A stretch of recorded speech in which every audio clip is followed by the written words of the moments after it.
Voilà, on va discuter ensemble avec nos nouveaux invités de ce qui s'est passé à Redon ce week-end. Nous accueillons William Tay. Bonsoir. Bonsoir. Merci d'être avec nous, président du think tank Le Millénaire.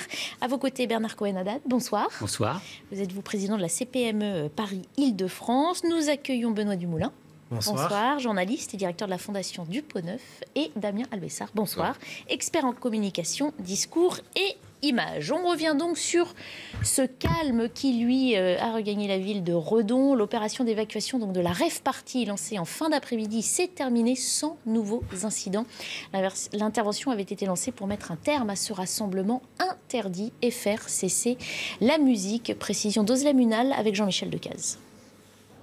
Les fêtards cachés sous un épais nuage de gaz lacrymogène. Il est environ 17 h lorsque les forces de l'ordre lancent l'assaut.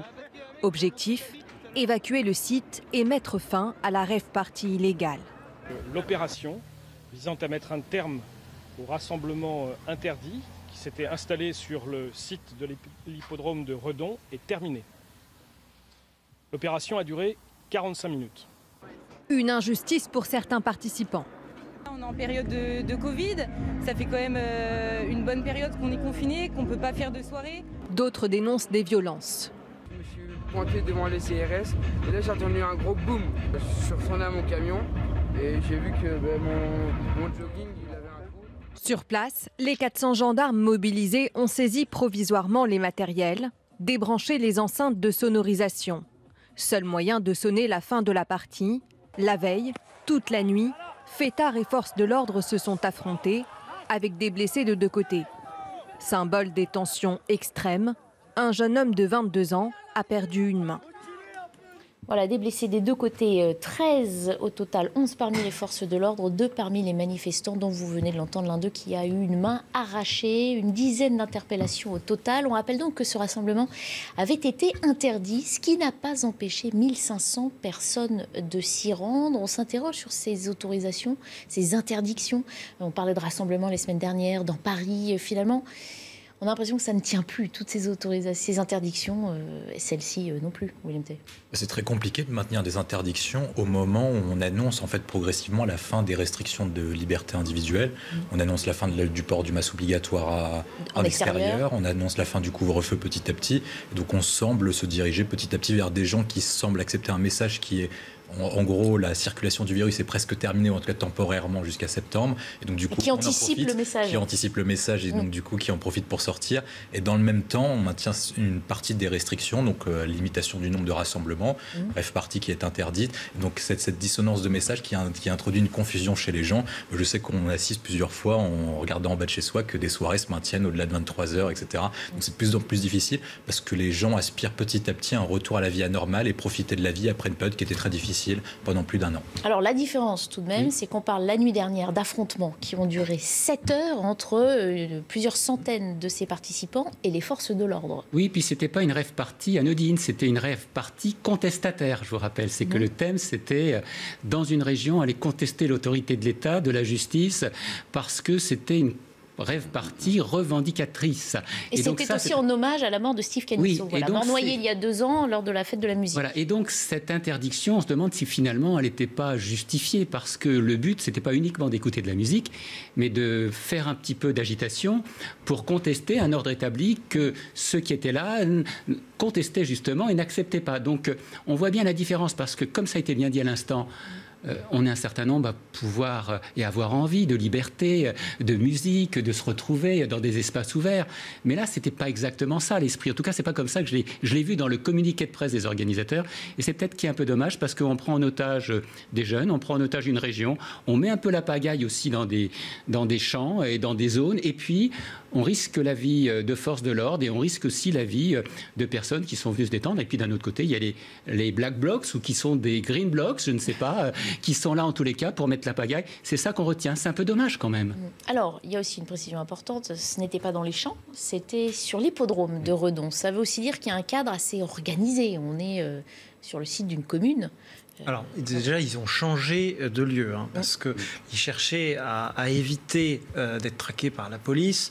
Bon, en France, il y a des règles. Quand on veut manifester, on prend les dispositions et c'est un régime de libre déclaration, c'est-à-dire il faut déclarer la manifestation en préfecture, et si on respecte bien, s'il n'y a pas de troubles manifestes à l'ordre public, normalement il n'y a pas de problème. Là, il y a quand même deux gros problèmes, c'est que, comme ça a été dit, il s'agit d'une population revendicative et qui est prête à user de violence, et deuxièmement, on sort quand même d'une période de restrictions sanitaires, donc se rassembler à 1500, le phénomène n'est pas nouveau, hein. Déjà, avant même tout ce qui est restrictions sanitaires, rappelez-vous, il y a 1 an, 2 ans, chaque été, vous avez, au beau milieu de l'été, 1000 jeunes qui se rassemblent et qui ravagent, je dis bien, qui ravagent le champ d'un agriculteur. Alors là, moi, je ne sais pas à qui appartient cet hippodrome, mais j'ai une pensée émue pour ce propriétaire qui se retrouve, qui peut-être après avoir passé une nuit à ne pas pouvoir dormir, se retrouve avec un champ ravagé. Vous voyez, quand on est concerné, je pense que ça doit être quelque chose de très dur. Et je trouve qu'il y a un peu de naïveté derrière tous ces jeunes qui sont là, qui disent « Ah bah oui, bon, on était là, et puis la police nous a chargés. » Oui, mais vous ne deviez pas être là. Et deux, si la police, bon, on pourra en reparler après sur les violences, mais si la police a usé de violence, c'est qu'elle a fait aussi l'objet de violence. Bien sûr. Oui. Pour moi, il y a deux choses. Il y a déjà la première chose, c'est que les rave-parties et la France, depuis l'apparition des rave-parties dites sauvages, les carnivals dans les années 90, se sont toujours à peu près mal passés, justement, parce que c'est le principe aussi, parfois c'est autorisé, ça fonctionne bien, mais dans un état général, les rave-parties sont en opposition à quelque chose. Donc, opposition à un ordre public, un ordre établi. La deuxième constatation que je vois et que je peux faire depuis quelques mois, c'est l'état de droit. C'est-à-dire que on est contre le droit personnel, le droit individuel d'une minorité d'individus prend le pas sur le droit de la société, le droit de la République. Donc, ils s'estiment qu'ils sont dans leur bon droit, alors sans respecter le droit de l'État et l'état de droit qui garantit justement nos libertés, qui garantit le fonctionnement d'une République et d'une démocratie. Avec cette envie d'en découdre aussi, Bien on sûr. parle de gens qui sont venus avec des boules de pétanque, qui ont jeté des parpaings sur les forces de l'ordre, une violence assez sidérante quand on pense à un rassemblement festif. Je propose d'écouter le maire de Redon qui s'est dit le premier choqué par ce qu'il a vu sur cet hippodrome. Lorsqu'on est dans la promotion et l'ambition de l'apaisement d'espace public et de l'organisation festive dans des conditions normales, évidemment, là j'ai vu tout autre chose. La présence très forte de la gendarmerie, 250 hommes sur site. Voilà, on avait l'impression d'autre chose au beau milieu de la nuit, sans que la veille, rien n'ait été prévu. Quand les choses ne sont pas contrôlées, quand elles ne sont pas prévues, planifiées, on peut craindre effectivement à chaque fois le pire. Alors au pire, nous avons échappé cette nuit, semble-t-il. Mais voilà, c'est l'inquiétude d'un maire sur son territoire que de voir des événements, des exactions potentiellement dangereuses. Mais il semble que les organisateurs de ces festivités n'en aient pas forcément et à chaque fois conscience. Voilà, est-ce que, écoutez le maire, on peut se poser la question, est-ce qu'on a sous-estimé la dangerosité d'un tel événement ? Moi, je crois que ça fait partie d'un mouvement que l'on a depuis 4-5 ans, d'une vie démocratique qui est de plus en plus violente et qui n'est pas dans l'état de droit. Et on est bien là-dedans. Et là, on voit bien que la détresse de cet élu, qui est un élu entre guillemets municipal, c'est-à-dire un élu de proximité, un élu de base, qui se retrouve tout seul face à un événement qui le dépasse, sans aucun autre soutien que les gendarmes qui se font caillassés, qui se font, comment dirais-je, agressés. Donc la peur a changé de camp, si vous me le permettez, et ce n'est pas du tout polémique, c'est que les gendarmes qui sont censés assurer un ordre républicain se retrouvent face à une guérilla qui utilise tous les moyens, non pas des moyens politiques, c'est-à-dire le droit de vote ou tout simplement la revendication, mais bien l'agression. Et on voit bien que la zone est la zone municipale de cette ville, qui est une ville paisible, Redon, il n'y a pas de grands problèmes à Redon, eh bien, il y a un écosystème démocratique qui est perturbé, Et on oublie, et là c'est un peu ma partie, un écosystème économique qui en pâtit également, parce que cette ville, elle est pendant un moment mise sous cloche, et après, il faut aussi payer les dégâts. Tout ça est un vrai problème, et c'est pour ça peut-être qu'on devrait penser à ce qu'il y ait des états généraux de la vie démocratique et aussi de la sûreté ou de la sécurité économique, parce que les propriétaires de l'hippodrome et des zones avoisinantes, elles ont subi un préjudice et personne n'en parle. Alors attention, des états généraux, on reproche suffisamment au gouvernement d'en faire sur tout un tas de sujets sans que ça n'aboutisse vraiment à quelque chose. Ce qui est intéressant, et pour rebondir sur votre parole, c'est en revenant à Rousseau, par exemple, lors du contrat social entre les citoyens et l'État, Jean-Jacques Rousseau qui écrivait vraiment « Si un citoyen part de lui-même, ne respecte pas le pacte et le contrat avec l'État, c'est à l'État d'aller essayer de le récupérer absolument. » Donc vous voyez, ce que l'on voit ici, ce sont des gens qui se mettent en marge de même de l'État de droit il faut faire en sorte de les récupérer par tous les systèmes possibles. Mais c'est très beau comme idée, maintenant dans les faits, évidemment, c'est un peu naïf aussi peut-être. C'est que effectivement, l'état de droit aujourd'hui, quand on dit état de droit, il n'y a pas de connotation politique absolument. C'est ce qui fait que l'on puisse vivre dans une république et dans une démocratie. L'état de droit n'est pas respecté. Il y a quand même énormément de naïveté là-dedans, pas dans vos propos, mais on a l'impression que les gens se sentent impuissants, les élus, tout le monde se dit ah bah oui mais c'est comme ça.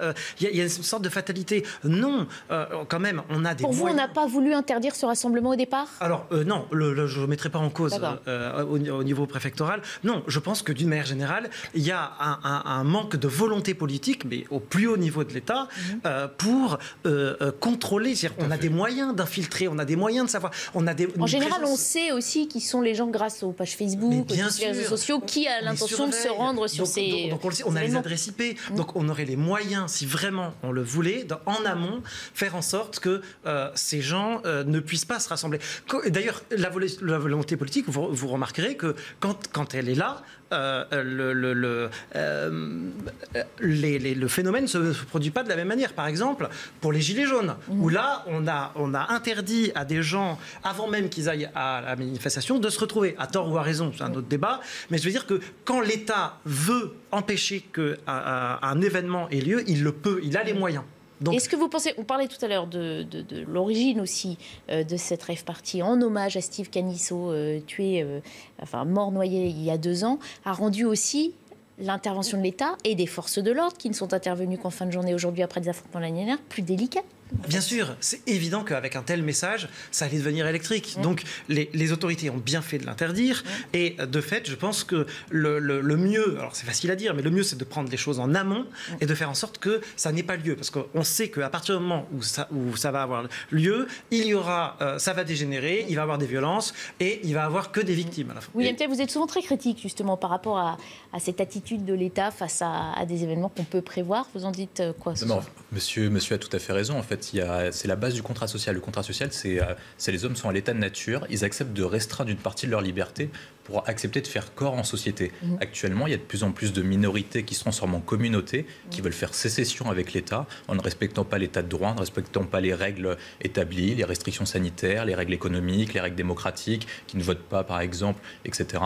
Et du coup, qui font ils font bande à part dans la société. On peut prendre les jeunes sur les rave parties, on peut prendre le retour du fait religieux pour les islamistes notamment. Donc il y a un ensemble de faits qui arrivent dans ce cas-là. Sur la question en fait de l'autorité, c'est pas uniquement les policiers qui sont visés, c'est l'ensemble de l'autorité publique qui est visée. Vous avez les pompiers qui sont caillassés, les forces de l'ordre, les maires, les professeurs qui se font égorger, voire contester dans leur autorité. Les journalistes aussi. Donc en fait, toutes les formes d'autorité classiques de l'État sont en train d'être contestées. Ça ressemble un peu petit à petit à un mouvement qui est similaire à mai 68, en fait, une partie anarchiste qui conteste l'ordre établi en se disant cette société, nous n'en voulons plus, nous sommes dites, ils se réclament génération sacrifiée, et donc du coup, ils refusent de payer pour les choix qui ont été faits par leurs prédécesseurs, donc normalement les personnes plus âgées qu'elles. Et donc, en fait, il y a une rupture d'un point de vue générationnel, il y a une rupture d'un point de vue social, entre différentes parties de catégories sociales. Il y a une rupture aussi entre les centres métropolitains et les territoires ruraux. Mais juste sur le fait aussi, parce que justement, on parlait de la volonté politique. Quelle est la volonté politique ? Effectivement, l'autorité politique aurait peut-être pu ou pas. Quel est leur but ? Le but, c'est qu'on voit ces images-là. Voilà, à quelques mois des présidentielles, où l'insécurité, où l'explosion de la société semble peser, c'est en tout cas le message que veulent nous donner les politiques. Résultat, on voit des images comme cela. Pour moi, c'est pas innocent. Oui. Et pour revenir à ce que vous disiez, William, il y a aussi des personnes qui se sont donc rendues à ce Teknival avec des boules de pétanque, avec des briques. Je voulais qu'on entende le général Bertrand Cavalier, ancien commandant de gendarmerie, sur justement la volonté d'en découdre de certains la nuit dernière. Écoutez. Très rapidement, environ 300-400 agressent les gendarmes, sont équipés de toute la panoplie d'armes par destination, c'est-à-dire de cocktails Molotov, des mortiers, boules de pétanque, etc. Et pendant toute la nuit... ce sont des engagements très durs que vont devoir développer les gendarmes pour limiter et contenir ces manifestants. Ça veut dire que le ton se durcit aussi, justement, entre cette partie de la population qui reste minoritaire, heureusement, et on le souligne, mais cette autorité que représentent tous les corps de métier. Mais ce n'est pas nouveau quand même. Je vous rappelle qu'on a eu, il n'y a pas si longtemps, des gilets jaunes dans la métropole, à Paris, qui ont agressé un certain nombre de gendarmes, qui ont agressé un certain nombre de journalistes qui se promenaient, d'académiciens. C'est pas nouveau, mais ça veut dire que les gouvernements, les candidats aussi à l'élection présidentielle l'année prochaine, devront forcément en tenir compte si on veut d'une part apaiser la société et puis mais voilà, revenir dans notre contrat social. On ne peut pas actuellement l'apaiser. Aujourd'hui, on est en train d'éviter qu'il y ait, quand on organise le maintien de l'ordre, des morts et des blessés. C'est-à-dire que la victime, paradoxalement, c'est le manifestant et non plus l'État. Et donc la difficulté, on l'a bien vu depuis 3 ans, c'est d'avoir une stratégie de maintien de l'ordre qui respecte les libertés et qui n'engage pas des pertes chez les manifestants. Et c'est extrêmement difficile parce que celles aussi aujourd'hui et ceux qui sont touchés, il faut le dire, ce sont les forces de l'ordre. Qu'on aime ou qu'on n'aime pas, c'est quand même des gens qui sont républicains, qui font un métier. On a le droit de ne pas être d'accord avec eux. Ceci étant, ce sont des hommes et des femmes qui font un métier pour protéger les citoyens. Et aujourd'hui, ils sont les premières cibles. Cela n'est pas acceptable dans un État de droit. En tout cas, nous le vivons mal. Oui. Et il va falloir l'apaiser, cette société, justement, pour revenir quand même. Il faut une volonté d'apaisement. Oui, double question alors. Est-ce qu'on a envie de l'apaiser ? En fait, il y a aussi des blocages dans la société. Ça veut dire qu'en fait, quand on doit faire de l'action publique, vous faites face en fait à des blocages, vous faites face à des tyrannies de minorités qui sont en communauté qui empêchent en fait tout le blocage. On a parlé souvent des manifestations type Assa Traoré. En fait, ça veut dire qu'une partie de la police aujourd'hui ne peut pas forcément intervenir dans tous les moyens permis par la loi, parce qu'ils savent très bien qu'il y aura des répercussions vis-à-vis de leur carrière s'ils font une faute ou s'ils commettent de façon trop, allez, on va dire, ils rentrent dans le tas. Ils pourront pas en fait faire exactement ce qu'ils veulent parce que toute leur carrière sera mise en danger, éventuellement leur famille aussi. On a vu par exemple une policière qui s'est fait taguer juste en bas de chez elle avec des écriteaux pour la viser spécifiquement. Donc comment ils ont obtenu l'adresse, comment ils ont obtenu son lieu de résidence, etc. Donc la difficulté maintenant pour un candidat à l'élection présidentielle, c'est de répondre à la fois à l'impuissance démocratique et à la question de l'efficacité. C'est-à-dire comment on fait pour que l'État et l'action publique redeviennent crédibles. Et il y a un ensemble de fractures qui minent la société française. On a parlé de la fracture sociale qui existe depuis une trentaine d'années, qui a été révélée par Marcel Gauchet, une fracture territoriale révélée par Christophe Guilluy, une fracture identitaire de plus en plus. Avec la mondialisation, c'est de plus en plus difficile de définir qu'est-ce que c'est qu'une communauté nationale, qu'est-ce qu'être français, voire qu'est-ce qu'être européen éventuellement. Et enfin, en fait, nous, c'est ce qu'on appelle l'impuissance démocratique. Ça veut dire qu'aujourd'hui, un État de droit, face à la mondialisation, est-ce qu'il a encore tous les leviers pour agir efficacement, alors qu'il a perdu une partie de ses pouvoirs par le bas vers les collectivités territoriales et par le haut vers l'Union européenne ou les structures supranationales? Toujours très optimiste d'écouter William Tay sur ce plateau et très instructif. Mais alors, je rejoins tout à fait ce qui a été dit là. En fait, ce qui est le pire, c'est que le cœur de la mission d'un État, ce sont ce qu'on appelle les missions régaliennes. Et la première mission régalienne, c'est procurer la sécurité, puisqu'on parlait du contrat social. Évidemment, il y a un autre penseur du contrat social qui est Hobbes, pour qui le droit à la sécurité, c'est le droit fondateur. C'est-à-dire qu'à partir du moment où un État ne garantit plus la sécurité, pourquoi c'est le consentement à l'impôt qui est en jeu, pourquoi se soumettre à des règles si le premier bénéfice, c'est-à-dire le fait de pouvoir circuler librement sans avoir tout type de préjudice et sans avoir des atteintes à l'intégrité, n'est plus respecté. Et là, vraiment, ça sera au cœur de la présidentielle, mais plus globalement, il faudra que ça soit au cœur de l'action politique. Et là, pour le coup, coup, je suis très sceptique. Pourquoi? Parce que, effectivement, vous l'avez dit, les policiers, quelquefois, maintenant, ont peur, parce qu'ils ont peur de l'enquête de l'IGPN, ils ont peur d'être dénoncés à tort, et que sur les réseaux sociaux... Ils ont peur d'utiliser leur arme. Bien sûr, ils ont peur d'utiliser leur arme. Et puis aussi, il faut le dire, ils ont quelquefois des ordres de ne pas y aller. Et du coup, ils obéissent aux ordres et on leur dit non, ici, vous laissez faire, vous laissez pourrir un peu la situation, vous intervenez que dans telle ou telle circonstance, par exemple dans certaines banlieues. Pourquoi? Parce qu'on est dans une stratégie de court terme et on ne veut pas que les choses s'embrasent, mais à force de faire ça, et comme on le fait depuis des décennies, eh bien, en fait, on laisse pourrir la situation. Damien Elbessard, est-ce que ça veut dire qu'à un an de la présidentielle, malheureusement, on va continuer de laisser pourrir cette situation? Oui, je pense que certains partis ont intérêt à laisser pourrir cette situation. Que cette volonté politique dont on parle n'arrivera pas si tôt. Cette volonté politique, imaginez un peuple qui est heureux, qui est protégé, qui est uni. Le principe du politique, évidemment, ce sont ses capacités régaliennes, ses pouvoirs régaliens. Mais c'est aussi de ne pas diviser la nation. C'est aussi de réconcilier la nation. Et je ne vois aucun parti qui ne met pas de l'huile sur le feu ici, laisser passer des images ici, on met de l'huile sur le feu, on passe son temps à essayer de diviser et à nous diviser, à nous monter les uns contre les autres. Depuis la nuit des temps, le premier rôle de l'État est d'unir, d'unifier et de ne pas diviser. Là, malheureusement, on assiste à une division terrible, un éclatement total de notre société, dû à des politiques sorciers fous qui essaient de taper là-dessus, montrer telle image, dire telle phrase ou telle phrase, et de tous les partis. Hein.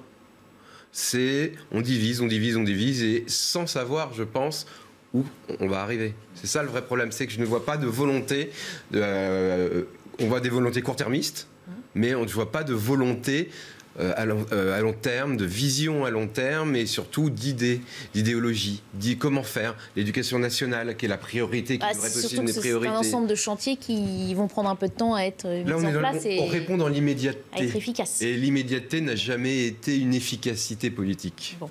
On va enchaîner avec une immédiateté.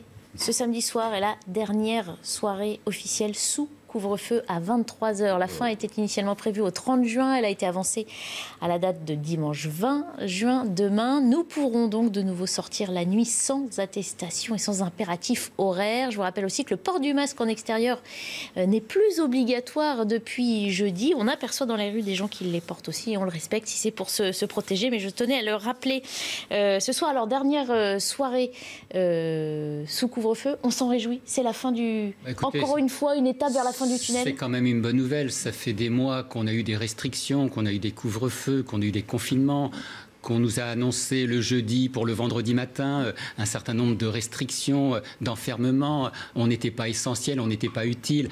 Donc aujourd'hui, pour une fois, après les annonces du 31 mars, où on a eu enfin un calendrier, on nous avantage de quelques semaines, de quelques jours pour une liberté retrouvée. Oui. C'est bon à loi, c'est bien vu, surtout que dans l'espace public, plus personne ou presque ne le respecte. Donc c'est une bonne chose. Ça prouve que les politiques peuvent être en communication avec le territoire. On l'avait demandé, je ne sais pas s'ils l'ont fait exprès, en tout cas nous on en avait besoin. Et je me réjouis aussi de voir des rassemblements bon enfant, ici ou là, parce qu'on a besoin de vivre et que grâce au vaccin que nous avions demandé, nous, dans les entreprises, afin d'éviter les clusters, on a une vie un peu plus normale, même si tout n'est pas réglé, il faut le dire, il faut faire attention, il faut respecter les gestes barrières, il ne faut pas faire n'importe quoi. Mais enfin, on a besoin de vivre et puis c'est une bonne chose de se retrouver les uns les autres. Faisons attention, mais arrêtons d'être bunkérisés, enfermés, emprisonnés. La vie, ce n'est pas que ça. Avant de poursuivre la discussion en plateau, on va écouter l'avis du docteur Jamil Rahmani, chef du service de réanimation de l'hôpital franco-britannique des Hauts-de-Seine. Il était notre invité tout à l'heure. Nous lui avons posé la question. Alors, ce couvre-feu a-t-il été utile, selon vous? Ces derniers mois ont été efficaces. C'était quasiment inespéré. On ne pensait pas arriver à moins de 5000 contaminations par jour. On ne peut pas faire des demi-mesures, autoriser des choses et puis contraindre pour une partie de la population et puis contraindre le reste de la population à se limiter. Il n'y avait plus de raison. Il y avait plus de raison à maintenir ce couvre-feu maintenant. Voilà, on a senti aussi que les digues commençaient à craquer entre des rassemblements sauvages, entre des dérogations pour certains événements sportifs. Le gouvernement n'avait plus le choix. Non, mais le couvre-feu était utile de novembre jusqu'à avril-mai. Ensuite, maintenant, il est plus utile parce que d'une part, il fait plus chaud. Donc, ça veut dire que les gens, en fait, s'agglutineraient à l'intérieur, alors qu'il ferait mieux, justement, en période de chaleur, qu'ils sortent à l'extérieur, alors qu'on sait qu'il n'y a pas de cluster à l'extérieur. Donc, je pense que c'est pour ça que la stratégie mise en place est plutôt cohérente. Le fait de pouvoir laisser sortir les gens, en plus, comme vous l'avez souligné, c'est que de moins en moins de gens, ces dernières semaines, respectaient les couvre-feux à 23h. Donc, il faut dire que... De l'autre côté français, gaulois réfractaires, on anticipe toujours un peu plus. On est prévoyant. On s'y voit déjà. On est en avance. On est avant-gardiste. On est un peuple avant-gardiste, donc on en a profité. Donc je pense qu'en plus, ça signe la fin des restrictions sanitaires et un retour à la vie plutôt normale, ce qui est plutôt de bon augure à l'aube des vacances d'été. Non, mais c'est ça, on ne se réjouit finalement que de retrouver notre liberté originelle, finalement. Comme on revient de loin, on se satisfait de... Oui, mais effectivement, c'est la vie qui reprend le dessus. Et je pense que, de toute façon, le gouvernement n'avait pas trop le choix. C'est-à-dire que c'est très bien et probablement juste de s'appuyer sur les chiffres et de le faire comme ça par étapes, mais de toutes les manières, il ne tenait plus la population parce qu'il y a un moment, avec les beaux jours, avec la chaleur, il y a la vie qui reprend le dessus et c'est normal. Voilà. Alors, du coup, le gouvernement a avancé son calendrier et mais c'est comme ça, on s'en réjouit. Mais en fait, si on regarde les choses avec un peu de recul, on se rend compte que les mesures de restriction sanitaire, ça peut marcher qu'une seule fois. C'est-à-dire qu'il y a la première fois, en mars 2020, il y a eu un effet de sidération. D'abord parce que les gens ne savaient pas de quoi il s'agissait, et puis on était tous dans l'expectative. Et puis le confinement a été total. C'est-à-dire que c'est vraiment une population totale qui s'est confinée. Mais ça ne marche qu'une fois. C'est-à-dire que la deuxième fois, ça l'a été un peu moins, et la troisième fois, en fait, tous ceux qui voulaient qui essayaient de travailler le soir se faisaient faire... On va voir les dates aussi, justement, parce que ce couvre-feu, il a pas mal changé aussi. Regardez, voilà, de 20h à 6h, ça a commencé en décembre 2020, puis de 18h à 6h en janvier, de 19h à 6h le 20 mars, et vous voyez, jusqu'à 23h à 6h en juin. On a beaucoup parlé de communication, d'annonces. Mais il n'y avait pas de vaccin aussi. Les Français étaient perdus. Il faut faire attention, il n'y avait pas de vaccin. Donc pour vous, c'est tout à fait justifié qu'on les changeait aussi. On avait des taux d'incidence à 600 pour 1000 en Ile-de-France. Il faut faire attention à ce qu'on dit quand même. Je veux dire, on a eu des périodes où on était en zone rouge, en zone écarlate, où nos hôpitaux étaient quasiment au bord du gouffre, c'est-à-dire qu'on ne pouvait plus accepter personne. Donc il y a eu les vaccins, ceci, cela. La population s'est vaccinée, les gens font attention. Attention, les couvre-feux qui étaient à 19h, ce n'est pas de gaieté de cœur que nous avons. Et nous, dans les entreprises, on a perdu... souvent posé la question de l'efficacité ou pas d'une heure ou 2 heures de plus. C'est aussi pour ça que c'est toujours ce qu'on s'est dit. Est-ce qu'à 19h01, le virus va s'arrêter ou pas? Et ce qu'on se disait là, jusqu'à 23h02. En matière économique, vous savez, on a payé plein pot, puisqu'on perdait 15 à 20% par tranche horaire. Parce que quand vous sortez du travail, vous faites vos courses. Donc quand vous devez être chez vous à 19h, vous ne faites plus les courses. Et entre 18-19, 19-20, vous perdez 30% de votre chiffre d'affaires journalier. Ceci étant, moi je le dis parce que c'est important pour nous dans les entreprises. Puisqu'on a été souvent mis dans la sellette, vous savez, je vous rappelle, il y a quasiment un an, on disait que c'était dans l'entreprise qu'on attrapait le virus, alors qu'après on s'est aperçu que c'était dans la sphère privée, puisqu'on ne se protégeait pas dans la sphère privée, mais dans les entreprises, on faisait un peu attention. Il ne faudrait pas que le mouvement de vaccination freine parce que tout le monde n'est pas encore vacciné. Et je crois qu'il faut... C'est notre responsabilité, en tout cas c'est la mienne de le dire. C'est bien, et moi je suis très content qu'on sorte, je suis très content d'arrêter de mettre le masque dans la rue quand je vais faire mes courses ou quand de toute façon je vais me promener, comme tout le monde. Il y en avait un peu marre. Mais attention, il n'y avait rien de pire qu'un 4e confinement, ce serait horrible parce qu'il y a des variants, ceci, cela.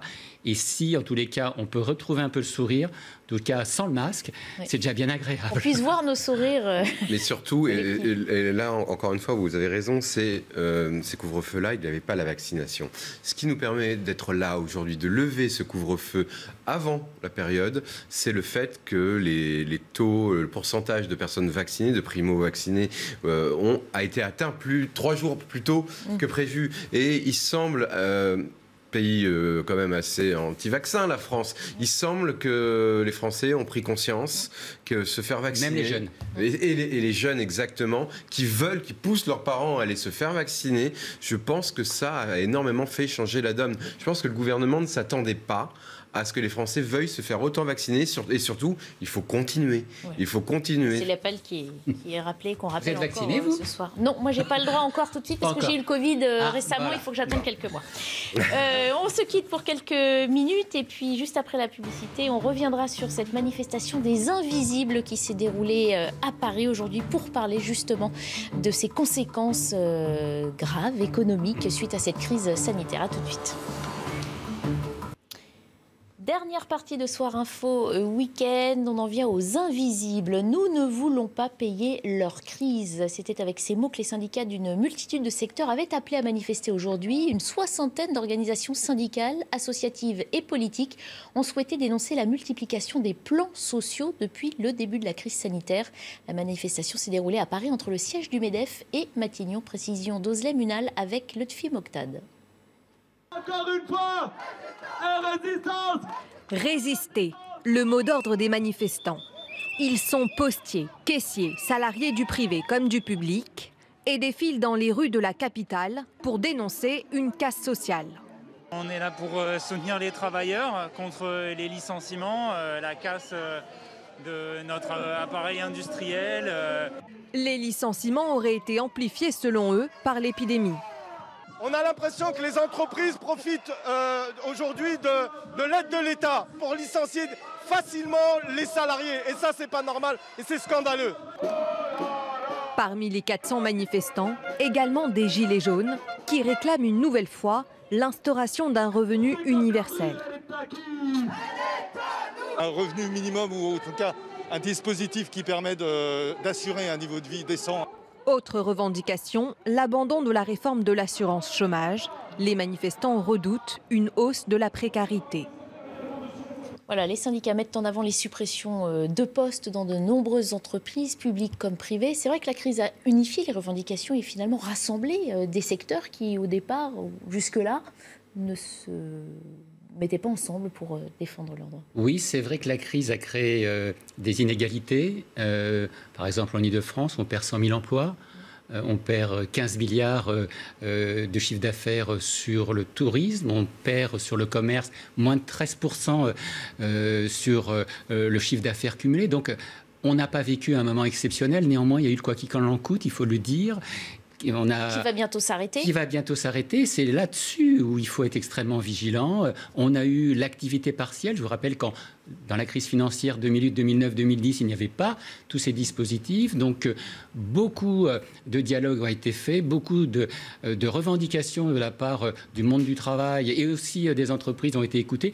Moi, je veux juste vous donner 2 chiffres. On a fait au mois de novembre et au mois d'avril un sondage IFOP-CPME Paris-Île-de-France sur les entreprises petites et sur les salariés de notre PME. On gagne 15 points de confiance sur les patrons entre novembre et avril et on gagne plus de 8 points de confiance sur la capacité des entreprises à se sortir chez les salariés entre novembre et avril. Donc on voit bien qu'il y a quand même un climat des affaires, un moral de l'économie qui en là.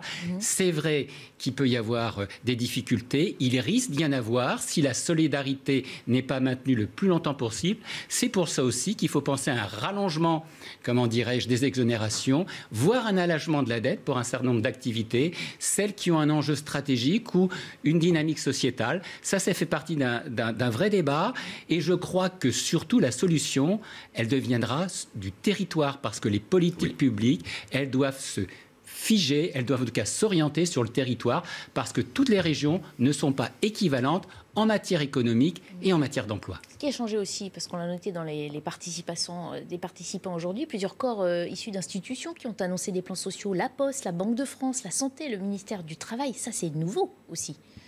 Non, mais il faut rappeler une chose, c'est que la crise a touché tous les pays. C'est-à-dire que ça s'appelle une crise systémique. Tous les pays ont été touchés et tous les secteurs ont été touchés de façon différente. Le quoi qu'il en coûte effectué par le gouvernement a permis en fait de sauver ce qu'on appelle les entreprises zombies. C'est-à-dire que des entreprises devaient fermer avant la crise sanitaire. Elles ont été maintenues en vie artificiellement par le quoi qu'il en coûte. Elles vont forcément mourir maintenant. Donc en fait, elles vont mourir après. Ouais. Et l'enjeu en fait aujourd'hui, c'est de pouvoir, comme vous l'avez souligné, c'est qu'en fait les entrepreneurs, les acteurs économiques veulent repartir. On est un peu dans une période comme de l'après-guerre, l'après-seconde guerre mondiale. Donc on veut reconstruire un pays. En fait, il ne faut pas que les manifestations puissent bloquer cette reconstruction et cette reprise économique. Et l'enjeu en fait, c'est d'opérer une reconversion d'une partie des aides effectuées type PGE, chômage partiel, etc. en reprise d'emploi et reprise d'activité. Par exemple, le PGE peut être transformé en prise d'intérêt, prise d'action dans des entreprises pour en fait annuler une partie de la dette implicitement et pour que l'État participe temporairement à la reconstruction française. Et les salariés, c'est difficile pour eux parce qu'en fait, ils ont travaillé et donc du coup, ils s'estiment aujourd'hui lésés.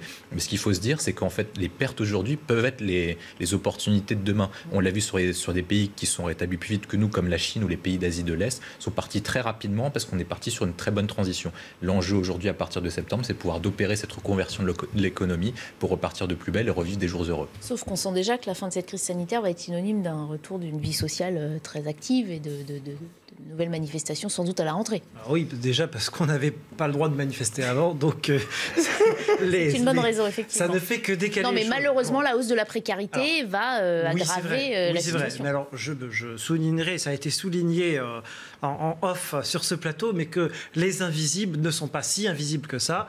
Le mot est très beau, on voit très bien la réalité qu'elle recoupe, mais encore une fois, là, on parle, en tout cas sur les images qu'on voyait, d'une récupération de la part de la CGT, d'un caractère très organisé avec des éléments de langage. Enfin voilà, moi je ferais bien la part des choses entre les réels invisibles, et je pense vraiment notamment à tout ce qui est profession de santé, dont certains se plaignent de travailler plus de 48 heures sans avoir suffisamment de revalorisation. Et là, il y a un vrai sujet, surtout après la crise qu'on a traversée. Et de l'autre côté, c'est vrai, on ne peut pas se satisfaire de revendications qui sont uniquement catégorielles et qui ne prêtent pas en compte le besoin de l'économie de repartir. En fait, il y a 3 clés, et je terminerai par là pour repartir. C'est 1, la mobilité, parce qu'il va falloir s'adapter aux nouvelles contraintes et se saisir de toutes les nouvelles opportunités. 2, la qualification.